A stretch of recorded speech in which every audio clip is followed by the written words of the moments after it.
Fungi are fundamentally important organisms. They're not just some kind of bizarre accessories in the landscape, but rather fungi underpin pretty much every terrestrial ecosystem on the planet.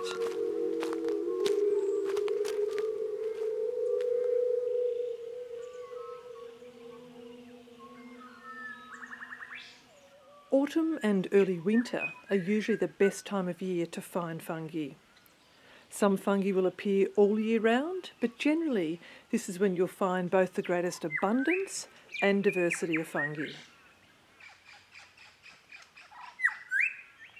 Australia is mega diverse in terms of the number of different species of fungi.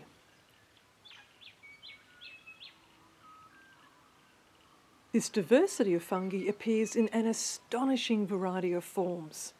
Many people are familiar with the umbrella-shaped mushroom, but fungi also manifest as puffballs, earth stars, jellies, pins, corals, and even stranger forms such as cage fungi.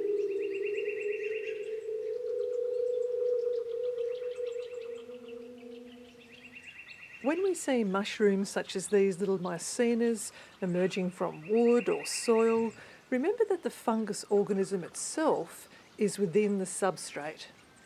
You can see here the living feeding part of the fungus known as mycelium. Composed of long white cells called hyphae, the mycelium secretes enzymes that break down recalcitrant compounds such as lignin and cellulose.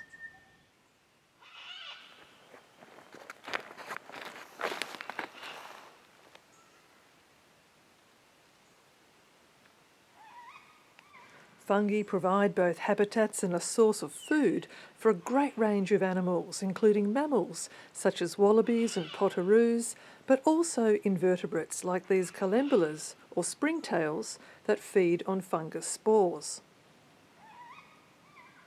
You can see that the underside of this old polypore is absolutely riddled with fly larvae and other creatures that make it their home.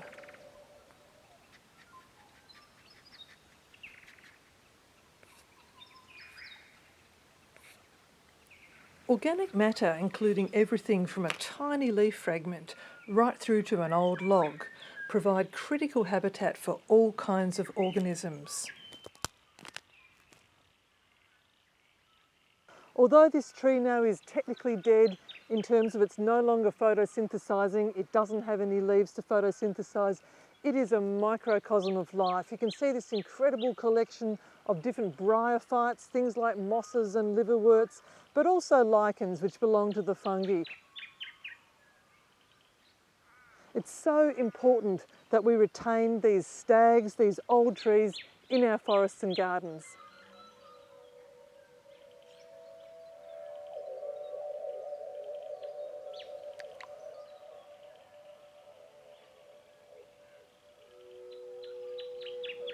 I think things are changing in the ways we're starting to think about fungi.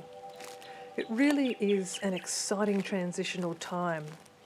Hopefully we will soon see the appropriate inclusion of fungi within the bigger picture of our notions of what nature is, of what biodiversity is, or how we practice conservation.